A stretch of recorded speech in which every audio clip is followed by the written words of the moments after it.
ladies and gentlemen, it's the Big Jiu Jitsu Show, part of the Pod Bros Podcast Network. Go to podbros.com and check out all the other shows that they have there. Pretty entertaining shows. Go to bigjujitsu.com, click the Amazon banner at the top, and help us out a little bit. If you're going to order stuff from Amazon, and I know you do, it's a cool website. I need you guys to go there, hit the banner. You're not going to pay anything extra, but you help the show continue to be made, hosted, all the other good stuff. I'm Rob the Lord Humongous, and today we have a very special guest.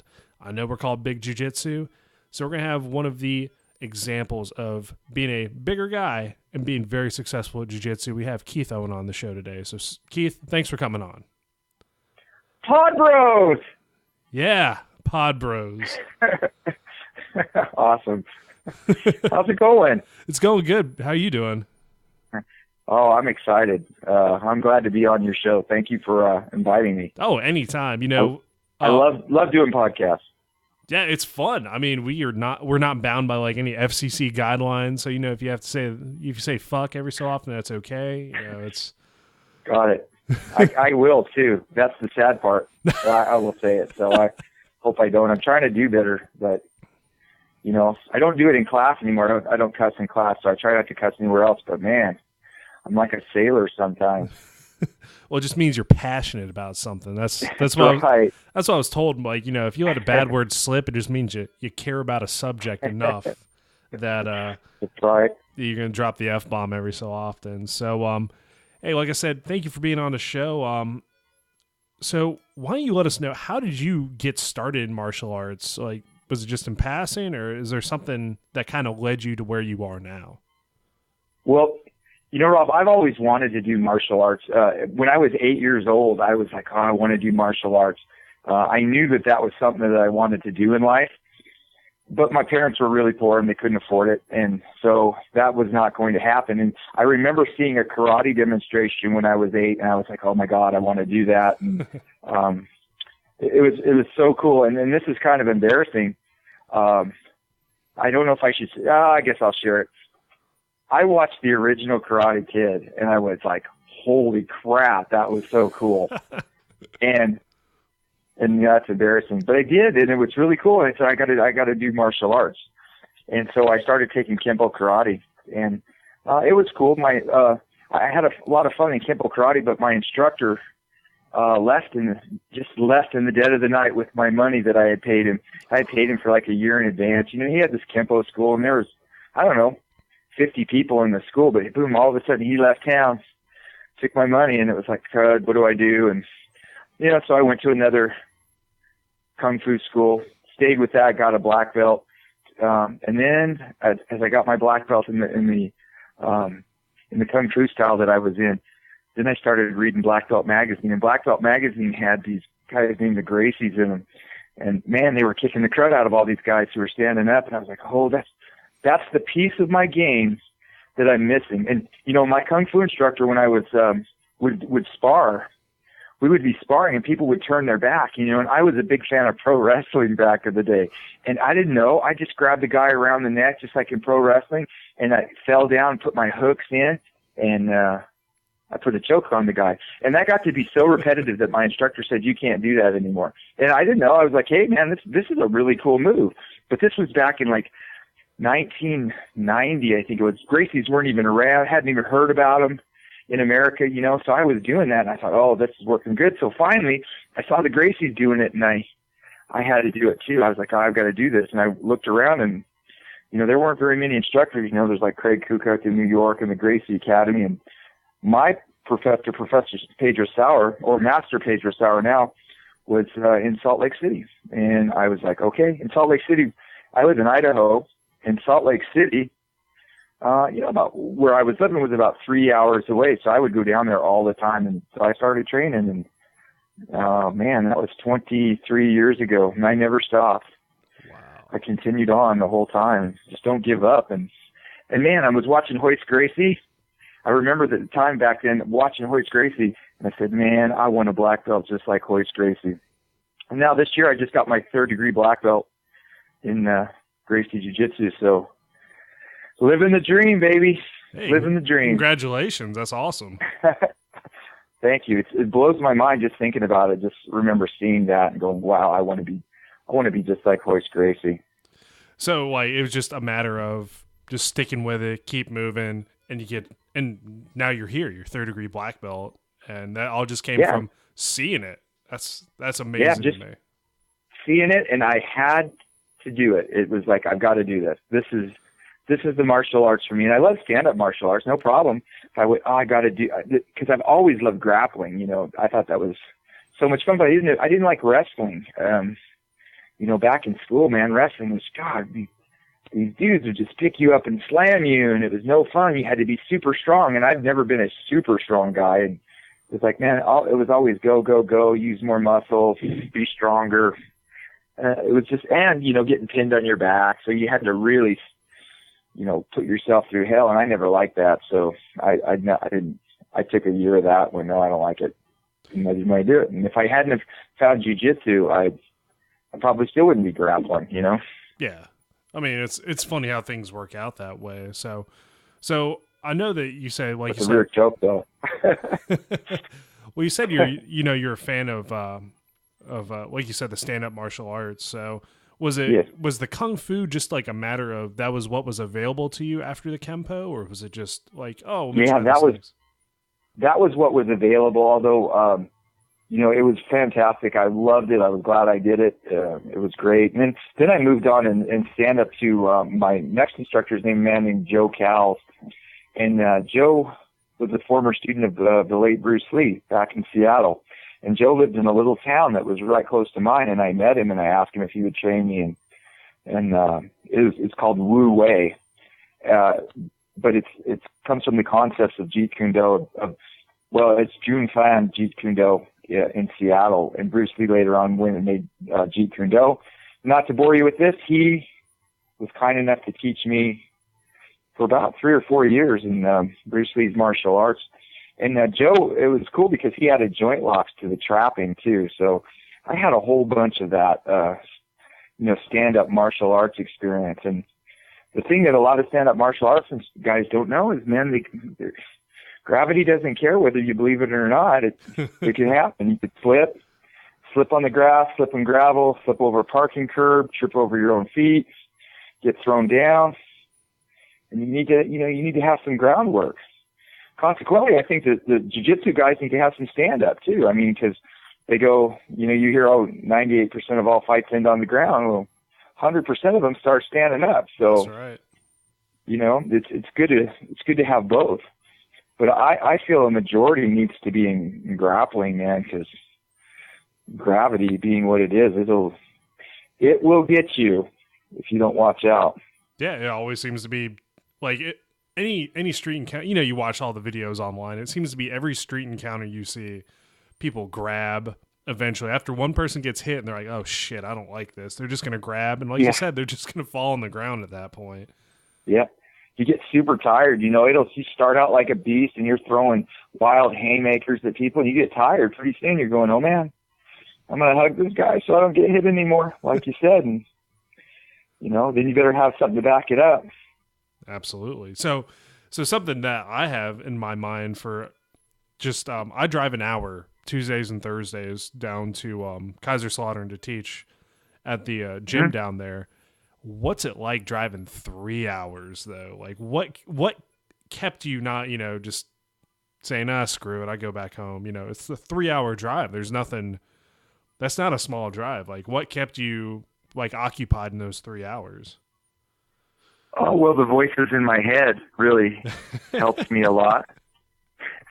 And then the medication started, and then I had to just be alone with myself. But, I think jiu-jitsu really, man, I really loved it. But what's more is I have a great professor. I mean, he is just a guy that you just love to hang around with and you love to talk to. He's always nice. He's always kind. Never has a bad word to say about anybody. So Professor Sauer was always a guy that we always loved, and we just wanted to go see him, and it was like a joy to just be in the same room with this guy. And so that had a big part in it too. Wow, you find the right instructor. And then he teaches some awesome stuff because he was a student of Elio Gracie himself. I mean, you can't go wrong with that. That's that was exciting. And I'd be in the, and I would stay weeks at a time too. And in Salt Lake too. I would stay there, and then I would come home, and we would always try to spend as much time as we could training. There were some times where you just drive up in the morning, come back at night, and we were constantly doing that. And I remember I was on the mat one time. I was a blue belt, I think, and I'm on the mat, and I'm with this guy, and we're training. He's going, "Yeah, I haven't been here a lot. I live about a block away from here, and I just haven't been able to get here. I've been super lazy." And I'm thinking to myself, dude, I drive all these hours. Well, I would love to be a block away. I would be here every single freaking day training, and you just do not know what you have by having a dude who learned from Elio and Hickson Gracie. And so I was like motivated all the time, and I don't know, I put a lot of miles on my car starting out. Yeah, I think that's kind of like my downfall too, is my wife will get like, "What the hell? You've driven this far? Like, why are you filling up your car twice a week?" So I can only imagine 3 hours a week, like 3-hour drives. So we all, I had lots of buddies and stuff like that, and we all shared and everything like that. And I just want to add this too. This just dawned on me. God, it was such an awesome day when I got my blue belt in jiu-jitsu. I mean, I was the shit, man. I was a blue belt in jiu-jitsu. And I remember the professor had like one other blue belt as I was a white belt, and he he had 2 stripes on his belt. His name was Rob Handley. And Rob's a 4th-degree black belt now. And I always look at Rob going, God, he is so awesome. He's got a blue belt on, and man, I remember the day I got my blue belt, I thought I had made it, dude. And so now blue belt's a dime a dozen, but at that time, man. And then it was purple belt, and then it was brown belt that was awesome. So I felt like I was on the edge of that huge wave, that was right out in front. I had the belt before a lot of other people did. So I had a lot to live up to, A lot of people wanted to kick the crap out of me because they want to beat up on the high belt. And so it was quite the learning experience. Loved every minute of it. Yeah, I was going to say, everybody wants to tap out the blue belt regardless of how long they've been the blue belt. Just so they can say, I tapped out a blue belt. He's only been a blue belt. Yeah. It doesn't matter. So yeah, especially back then, it was game on, man. It was game on. There was death matches going on. So being a bigger guy in jiu-jitsu, I know that there's a lot of emphasis on, you hear all the big, like, this is a big guy move, or, this is a little guy move, or, this will work for both guys, but the big guy needs to do it this way. Do you fall into that, or do you believe in, like, moves work for everybody, or what's your philosophy on the big guy, small guy type jiu-jitsu practice? Well, moves, I mean. I learned from a small guy. So I'm a big guy, and the small guy is showing me these, I guess, we quote unquote small guy moves. But as a big guy, I've made all those moves work. I think what it really should be, instead of big guy, small guy moves, because big guy to me has the insinuation that there's some kind of strength involved. Like you're a bigger dude that can be more muscly on this, as opposed to a small guy. That's what I get, and I could be completely wrong. People listening might go, "Oh no, I didn't get that." But I think it should be broken down into easy or hard moves, really, because like Professor Sauer never teaches anything that's over three different pieces of the puzzle before the finalization. So, like, I see some videos. I saw one video that literally had 19 steps to get this move to work, and I was like, "When are you going to get that, man? Like, where are you going to get that on somebody? He must be a white belt that you're getting that on, because there's 19 different pieces that have to fit together perfectly." So when I hear big guy, small guy, and obviously I'm a big guy, I'm 6'4", I'm, 225, 230. And, so I'm a pretty big dude. And, I have a lot of big guy followers too. And I don't understand why, because I just teach the stuff that Professor Sauer showed me, and I'm always trying to go make things easy as opposed to difficult.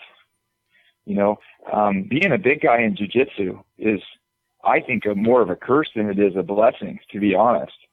And I'll tell you why. A small guy, like big guys, when I was a purple belt too, I didn't get it.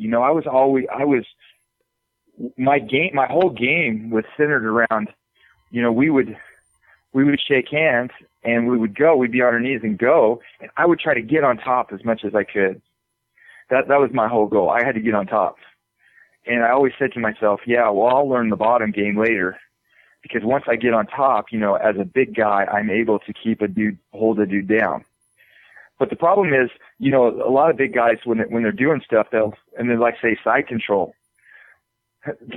They'll always just try for like an Americana from side control, because they're trying to hold this dude down, and that's it, the Americana. And I guess I'm just talking about myself. It was really hard to do an armbar because I never wanted to give the dude space, because if I gave him space, he might escape, and he might turn the tables on me, and I would end up on the bottom. And I felt really bad about that. Like, oh my gosh, I don't know. And you're caught under there, and being on the bottom is a hellacious place to be if you're not used to it, man. I know you've been on the bottom a time or two, and jiu-jitsu is all fun and games on the top. Oh, I love jiu-jitsu, but the minute you get on the bottom, it's a grind, man, and it sucks. And so that's how I was all the way up to purple belt, to be honest. And, there weren't a lot of people that tell me different. And Professor was like, Keith, you need to work on your guard all the time to do better. I was like, yeah, sure, Professor, sure. Because in my mind, it was always about winning.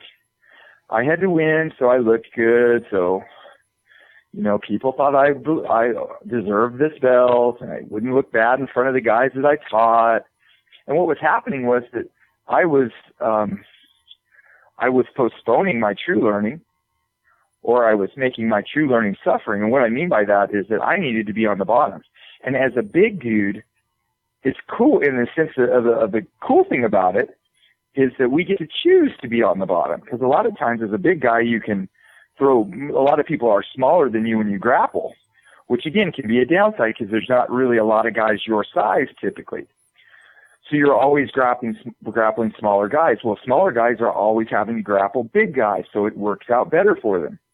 But as a big dude, I get to choose, especially if I'm grappling a small dude. I get to choose to be on the bottom. And that's the nice thing about it. And so what I tell my guys all the time, and I totally believe that jiu-jitsu is about being on the bottom. It's not about the top game. Top game's easy.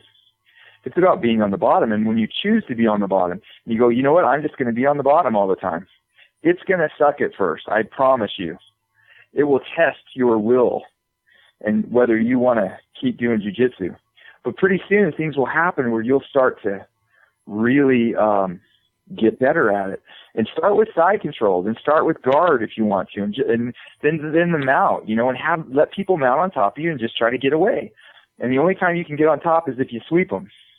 And then what happens is the only time you can get on top is if you sweep them, you go back and sweep them again. And then you can be on top. But you should have to earn your way as a big guy to the top the whole time, and you shouldn't be too much in a hurry to get to that top position. And I'll tell you, man, I've been crushed. I've had the claustrophobia. I've wanted to quit. And now I love being on the bottom. So if you and I grappled, I would go on the bottom. I would just be, I'm going to work my bottom. Because I always think that the lucky guy is on has the bottom game. So the lucky guy who's on the bottom of, in the grappling situation is the lucky one, because he gets to practice the hardest position that he has, and learn to escape. So if you're a big guy who's always on top, and man, I see that in white belts and blue belts who are huge guys, they always want to be on top. And they'll learn, because eventually, because you're not going to get a purple belt from me if you don't work your bottom game. And so I always say the lucky guy's on the bottom, and you should just become really good at that. So if people are watching my stuff, I'm teaching people how to get out of like side control or the mount using proper technique, where I do not have to use any physical attributes. Because I've got to assume that guys aren't going to be as big as me, and they're not going to be able to use that kind of muscular force to be able to get out. How do I teach that to a young lady or 11-year-old kid? Oh, just muscle more. Can't do it. So the proper technique is of utmost importance for a small guy who has to. He has no choice. He ain't muscle anything. But for a big guy, you get to choose, and that's the cool thing. But the reason I say that could be a curse is because people don't want to realize that. They just want to be on top. They want to be in the happy place all the time, in the most comfortable position. And Hickson Gracie always says, become comfortable being uncomfortable in jiu-jitsu. And I took that to heart. And I'm pretty good at being uncomfortable on the bottom. I'm no problem. Yeah, I was going to say, because to me, like with jiu-jitsu, the way you saw it and the way I saw it, like initially, you know, I'm a little younger than you are, but, you know, when I saw, I remember Hoist had chemo, I think it was UFC 3 in that triangle choke, and, Yep. you know, he's holding him down. I'm like, shit, you know, that's probably really important to be able to control somebody from the bottom. And then when I started doing jiu-jitsu, because I did 2 years of wrestling, like me hitting the top part was important, but eventually I was finding myself in guard and freaking out, like you said. Like It's freaking out. Like I had no idea what to do. And, you know, my embarrassing story is that my first tournament I ever did, you know, I'm so used to being on top. I'm so used to being like, you know, I'm He-Man, I'm grabbing people, that when this guy mounted me, I tapped out from being smothered. Oh, yeah. Yeah. Yep. That was my white belt tournament. Been I was there. like, oh shit, this is terrible. I got to tap. And I remember looking over at my coach, Brian, and he just like shook his head like, good try, I guess, but you need to work. And as men, we don't want to be controlled. You know, we hate that. Oh, I'm feeling so controlled. Like I have no control over the situation and I can't get out. And if you can't get out, don't get out. Don't try. Just sit there and, survive. And that's the difference between Gracie Jiu-Jitsu and like a tournament. In Gracie Jiu-Jitsu, they always say, if you can't win, survive. And in tournament jiu-jitsu, it's, you got to go for the win. And I'm cool with that. If you're at a tournament, great. It's just like being in a street fight. Go out there and win. Get on top. Out on the street, go get on top. That's not my point, because you want to be on top out on the street. You're getting on top of the tournament. That's good. However, when you're in the school, when you're grappling in the dojo, in the academy, this is the place where you practice your bottom game. So, because just what happened to you get mounted on, and then if you've been there 2,000 times, you go, oh man, I've been through this. I can make it through this. I've got some moves that I can do, and your brain will start to work. Yeah, and then it makes it a little easier. Like there'll be, and not so much anymore, but in MMA, I don't know, maybe 8 years ago, I would watch guys get mounted on, and they would just turn over, get the hooks in, put the choke on, and it happened all the time. It's like, man, didn't you guys ever practice getting out of mount? And guys would tell me that they don't practice that because in their mind, they're the ones always on top. They're the ones who's always, they're practicing their beat down game from the top. And it's so important to practice your defense on the bottom, because you will get there. I promise you, some dude who's better than you at grappling or bigger than you will put you there one day, and you're going to have to either get out or survive, one of the two, or tap. You get caught. Because like you said too, if they're unable to, train this, then how are they going to be able to teach it to other people? Right. Exactly. And that's kind of like my philosophy too. Like my whole thing, I mean, like I said, I'm not up to the level like you are, but I want them to be better than I was when I was a white belt, because, God knows I made so many mistakes. Yeah. And you'll make more. Oh, absolutely. I still make mistakes. I'm good at it. So, on the same vein of like, having troubles and issues doing training, was there ever a time you're just like, dude, I'm done with jiu-jitsu. This is stupid. Like, why did I waste my time? Or has it been pretty steady for you all the way through? It had been pretty steady for me up until the time where I moved to Las Vegas, Nevada. I had moved, maybe 10 years ago to Las Vegas, and I was a firearms instructor for a couple of years. I taught people how to shoot, but then I was training at an academy, and I kept my training going. I was a brown belt, and so I was training at this academy, and I really loved the instructor. Man, the instructor is great. However, the students were a lot of MMA dudes, and the MMA dudes were just kicking the crud out of me as far as they wanted to beat the shit out of the brown belt, right? Yeah. And luckily my technique was good, and I survived a lot. I got caught. That's not the big deal, but man, I got beat up all the time. And I'm not saying beat up as in love, but my ball beat up. I wasn't used to it because we were trying to do technique a lot. Well, these guys were like we'll do some technique and we'll put a lot of muscle into it too. All right.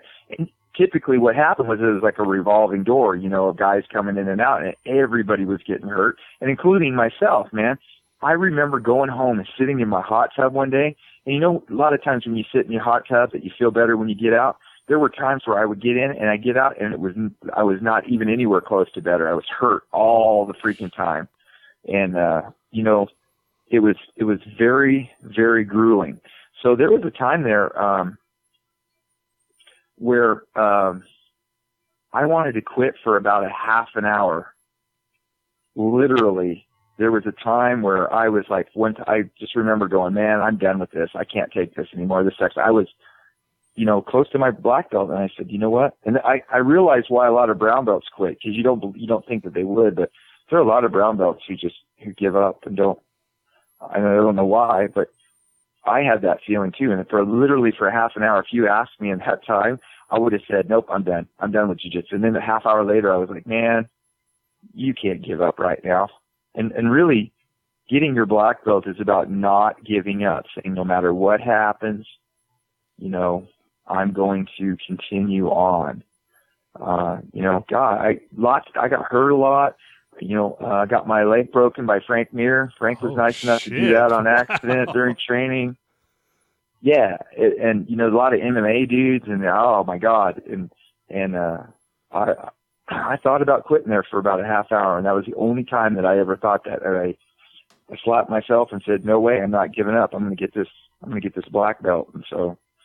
And finally I did, 2006, I think it was. That's when I got my black belt, and one of the happiest days of my life too.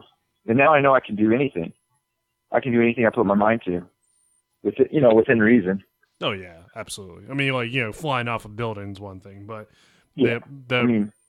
it's a tough journey, no doubt, and not quitting or, especially facing major injury like that. So what did you do in the meet? Because like you said, you got your leg broken from Frank Mir. Like, what did you do in the meantime when you couldn't train? Or did you just kind of like, it'll be fine, I'll just put a cast on it and keep moving?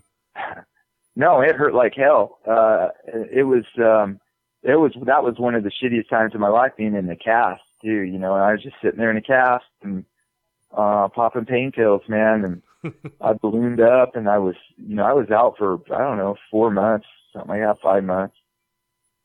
It wasn't his fault, but it's a training accident, and you gotta overcome that stuff, man. And that taught me a valuable lesson of, when we're using a lot of strength and we're going really hard, man, if you get hurt like that, you're going to be out of jiu-jitsu. And that injury is your enemy, not the people you grapple with, not your opponents in the ring. It's injury, and you do everything you can not to get hurt. And that summed it up when I was 4 months, couldn't work. I couldn't be out on the range teaching, it was just terrible. It was a nightmare. It makes a cool story though, but I agree, yeah. I would trade that, I would trade that for anything. I hated that so much, So don't get your arm broken. Don't get your leg broken.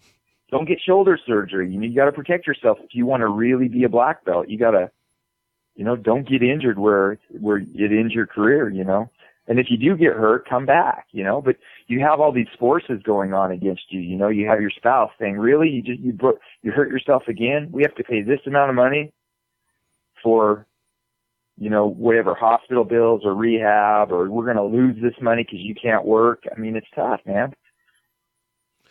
And there's been plenty of UFC fighters that have lost hundreds of thousands of dollars because they got hurt right before a fight and couldn't make that money. Yeah, and that's their livelihood, just because they want to go real crazy. So I have no issues with tapping early.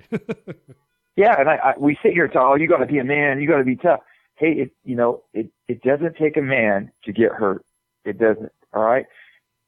Great, you want to gut out the pain and be injured and have to go to the hospital, and that's tough for you. That's great.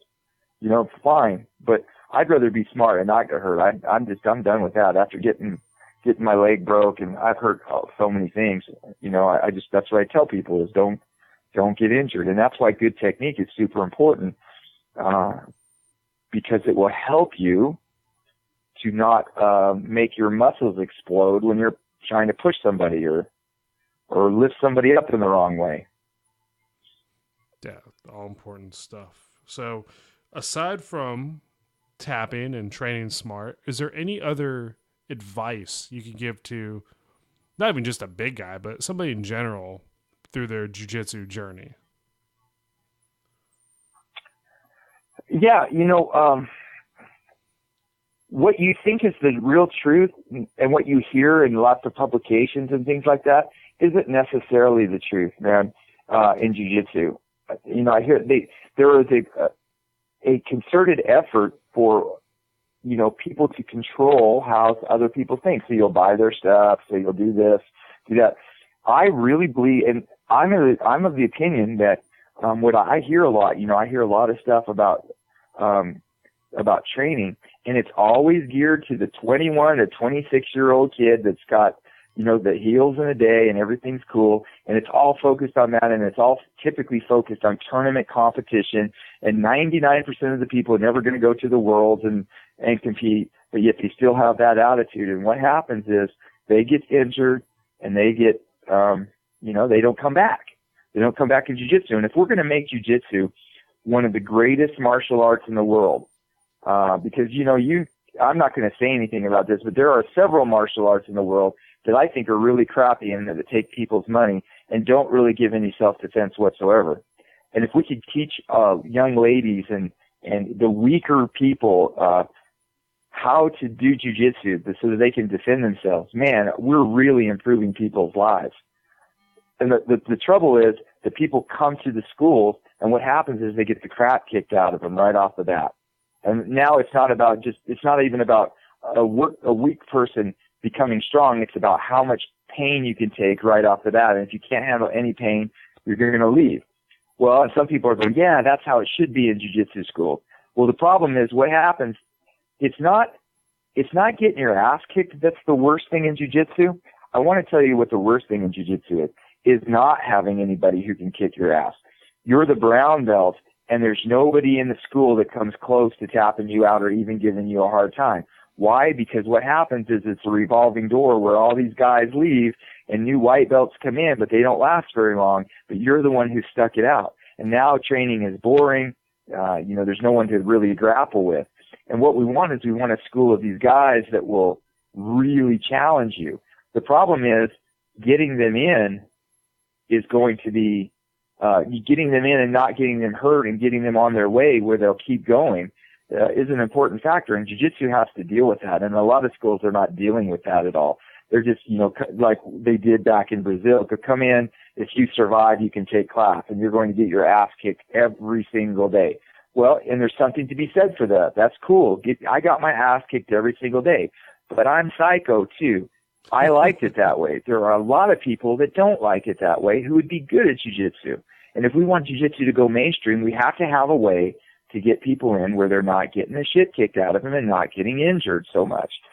And but at the same time, we're not taking down time to get a black belt to 3 years or 2 years to get your black belt in jiu-jitsu. Heck with that. It took me 13 years to get my black belt, and I just made some black belts. A couple of weeks ago, we just gave some.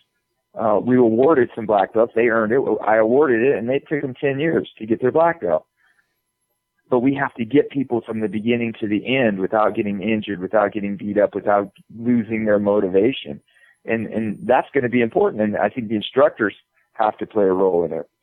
If you're a student, though, and you're coming in, I'll tell you, I've seen people quit for all kinds of stupid-ass reasons.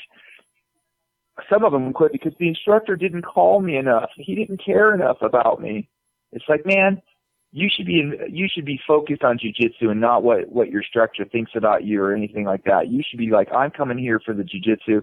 If my instructor doesn't call me ever, it is okay. I'm going to keep going. But it's like, their feelings get hurt. And I got to tell you, there are so many jiu-jitsu guys that are tough on the outside and kind of weak on the inside. It's like they get emotionally beat up about everything, and they get offended by everything. And it's like, one thing that I'm relatively tough on the outside, but I am super rock solid on the inside emotionally.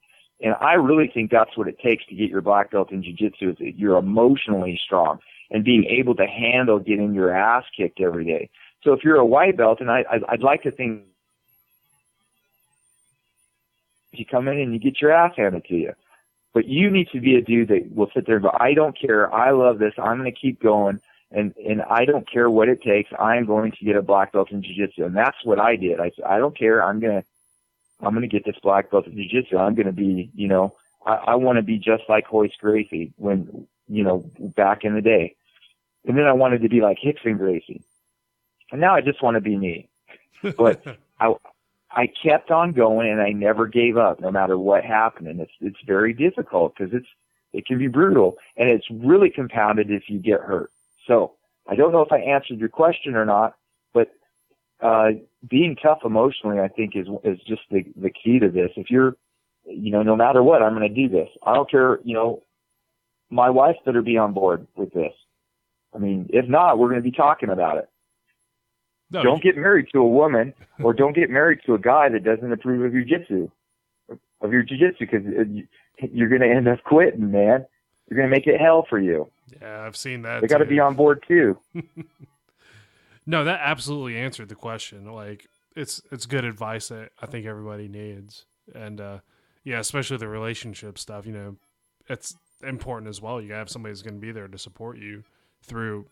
It's not just like you said, a 2-year thing. It's many years, 10 years, 13, 15, doesn't matter. It's going to be a while. It's like a doctorate degree. Yeah, very much. You're getting a doctorate degree in martial arts, really. It's not a black belt. I mean, we've seen what black belts look like now. This is a doctorate degree that you're getting, man. And it's a long, long haul. You've done just as much training as a lawyer has. And that's tough too, but you can't give up. And if you give up, lots of people will listen to this who won't be around in 3 years. They're going to be around. They'll go, I'm just going to quit. Hell with Keith Owen. I don't care what he says. I'm just quitting. I'm not good at this. Yeah, I wasn't good at it either. You just get better at it. You just got to toughen up, man. And don't care. Oh, my instructor didn't call me.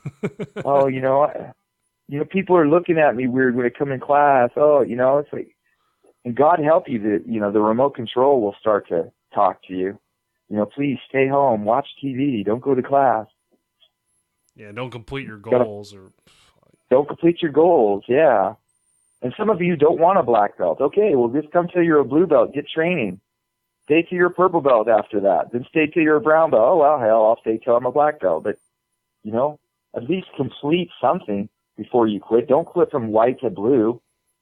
Shit, if you're going to quit at blue. But don't quit at blue because purple belt's the coolest belt. Get a purple belt. Yeah. That means you're really tough. That's the hardest belt to get, I think. You think purple is? Yeah, I really do. That's the belt where you got to put all it together and you got to learn to grapple. And, blue's easy, man. You get your blue belt, great. Now you're ready to start learning. That's what that means. But that purple belt, man, you're sticking out from, 4 or 5 years to get your purple and getting good at grappling and big time. And it should be really tough to get your purple belt. And then after that, you get your brown belt, you get your black belt. It's, that's the other side of that hill, I feel. But when do people quit? Quit at blue. They quit maybe they get their blue and go, okay, I'm satisfied with that. Well, that's cool. I'm good with that. But, boy, I'll tell you, right at that one strike blue is where people want to just, I don't know if I can handle 4 years, or just shut up and come to class. Show up. Push it out of the way. Yeah. Awesome. So you can talk to me on Facebook, and I will tell you. I was like, hey, I want to quit. Hey, I'll tell you. Knock it off. Go to class. That's what I'll say to you. Keep going. Don't give up. And just push through it. I mean, that's the hardest part for some people is, like you said, any mental, or any, I guess, emotional adversity, and they just shut down. Yes. But yeah, emotional adversity. Oh, that was well said. Thank you. Yeah, I'm kind of smart occasionally. Yeah, it's not necessarily physical. I mean, there's a lot of emotion for a lot of guys, and they don't want to talk about it. They want to be tough, right? They're the badass dudes who've always been tough, and now they're getting their ass handed to them. They thought they were Billy Badass, They use the I'm too old theory, too old to do jiu-jitsu. Well, you just use some good technique and start learning and use your brain rather than your brawn. That's what jiu-jitsu is all about. I mean, we want to do jiu-jitsu till we're 70, 80 years old, so the technique has to happen, and you can work on that. I've got some old guys in my class, almost 60 years old, man. They're training great. Yeah, I don't think. But if we've learned the right way to do it,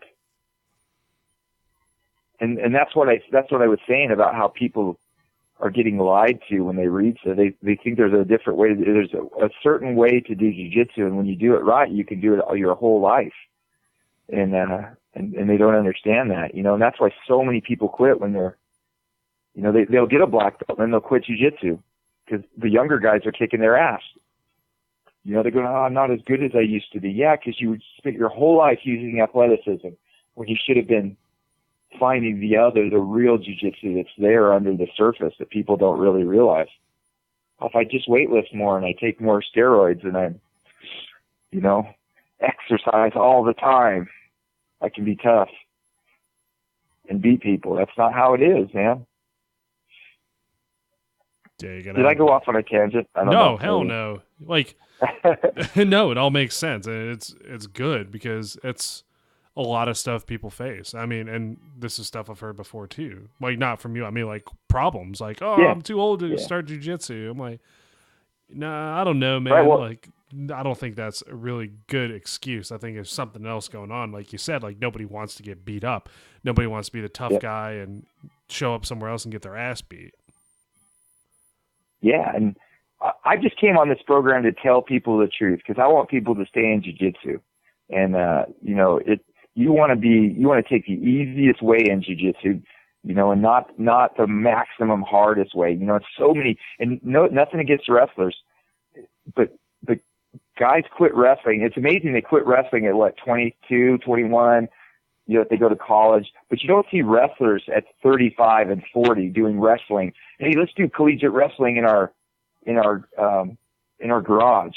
They're going, no, man, my body can't take that. So then they go to jiu-jitsu and they do exactly what they're doing. They do that exact thought process in jiu-jitsu, and that's not what jiu-jitsu is all about. That's not jiu-jitsu.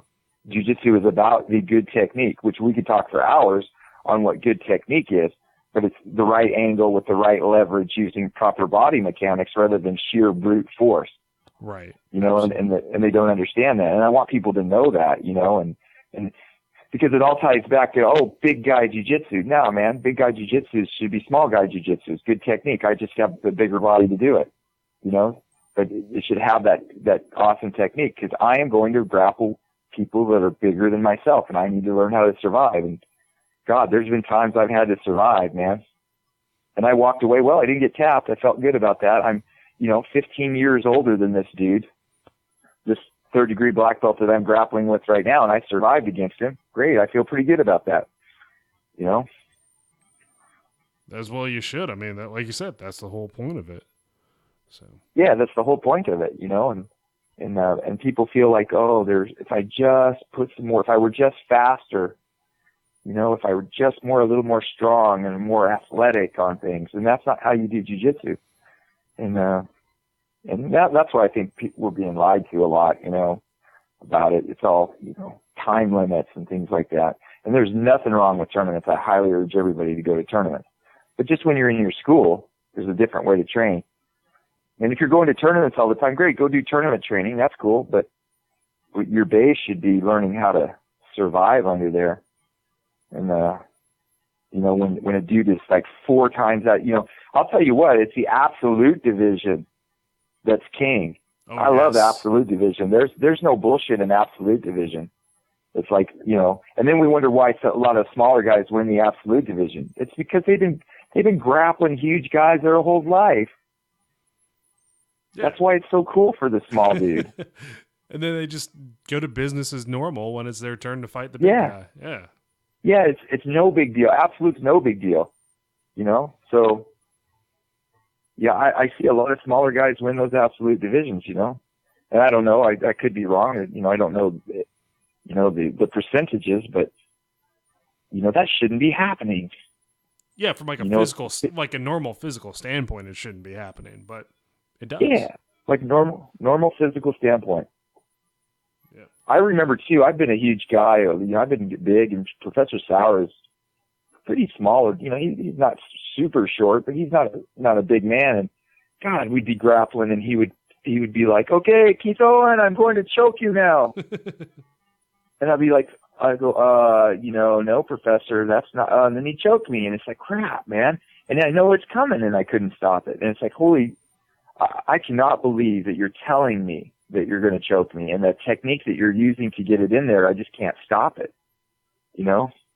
And that's the beauty of having a cool instructor like him, having an awesome guy, because an awesome instructor like Master Pedro Sauer is because everything never was muscle. Completely frown on that. Yeah, all technique. Beautiful. And I think we're losing that in jiu-jitsu, and that's cool. You can lose it. All the other students can lose it. My students won't. But I tell you, my students go to other schools, and they're not the biggest, baddest ass dudes in the entire world. But technically, man, they just seen it all, and they know what's up. And we talk about moves, and we're like mad scientists in the school trying to become better, and it really prepares them. Awesome. Now, can a guy come in and muscle the hell out of him? Well, maybe. He better have a lot of strength, and he better never get tired. I mean, that's all you need. You don't need jiu-jitsu then if you've got a lot of strength and you never get tired. Yeah, but then you're like a freaking superhero or something like that. Yeah. And how do I teach that to somebody? Oh, I can't teach that. Nah, not at all. Yeah, I mean, so then jiu-jitsu is just for big, super strong, athletic 21, 22-year-old guys. And that's it. And that's not how jiu-jitsu should be. Jiu-jitsu should be for your entire life. Oh yeah, with technique. Like I said, do that. I'm not going to be the youngest man forever, so I still got to be able to do jiu-jitsu when my time comes that I gotta take 800 milligrams ibuprofen just to get out of bed. But I still like to go and roll. That's my goal. Yeah, man. So, don't get anything broken. Nah, try not to. So Keith, before we wrap up the podcast, is there anybody you'd like to give a shout out to? Sponsors, teams, students, anybody? Mike is yours. Well, I always want to give credit to my instructor, Master Pedro Sauer. Without him, I would not be who I am. So I always try to, always put the master first, because you never drown the man who teaches you how to swim. And then I want to say hello to all my Team Rhino affiliates. I just started my Team Rhino Association in the last year, and I have 20 affiliates now. Wow. Guys who want that good technique. So if anybody's interested in joining our Team Rhino Association, one of the prerequisites is that you have to have good character. You got to be a good guy. I don't want anybody who's, everybody has a place to belong, and the scum can go with scum, and I want awesome guys to go with us. And so that's who we're looking for, is honest, hardworking, cool guys, whether you're a stand-up martial artist or on the ground, or a BJJ guy. But we want to make Team Rhino one of the best jiu-jitsu associations in the world, man, based on perfect technique. That's our aim, is perfect technique in our school. And if you own a school, to make some money teaching what you love to do. So, making a good living is important in jiu-jitsu as well, so that you can keep passing it on, and that's what our association is all about. So, lastly, I want to say congratulations to Matt Owen, Dylan Owen, and Tren Long for receiving their black belts just a little while ago and under me. So they're fantastic, and those guys are some of the toughest dudes I know. Jiu-jitsu, holy crap. And I learn a lot of moves from them too. So anyway, that's who I want to thank. Excellent. Well, Keith, like I said, it's been a real big honor to have you on our show. Given a lot of insight, especially being somebody who started back, with Pedro Sauer, being one of the big names out there in the community, and especially promoting technique, the right stuff we need to hear about. So thank you really for being on our show. Well, it was awesome being on the show. Thanks for listening to me. I hope I didn't ramble too much. Oh, no, I just want guys to stay in jiu-jitsu. No, it wasn't rambling. Like, we want thoughts. We want people, we can just do cookie cutter answers all day, but That's Yep. the stuff that I like to hear is people's Yep. thoughts and wherever they take them. That's what we want. Sure. So, ladies and gentlemen, this is the Big Jiu-Jitsu Show. Don't forget to go to our webpage, bigjujitsu.com. Pick up a t-shirt, pick up a t-shirt, there you go, or a patch, whatever you want. Use the banner at the top of the page, bigjujitsu.com. If you're going to buy anything from Amazon, like I said, it helps us out. You won't pay anything extra, but the show gets to keep running. Follow us on Facebook, facebook.com/bigjujitsu. On Twitter, handle is Big Jiu-Jitsu. And don't forget to check out our who hosts us, podbros.com, the Podbros Podcast Network. So once again, I'm Rob the Lord Humongous, and we will catch you all next week.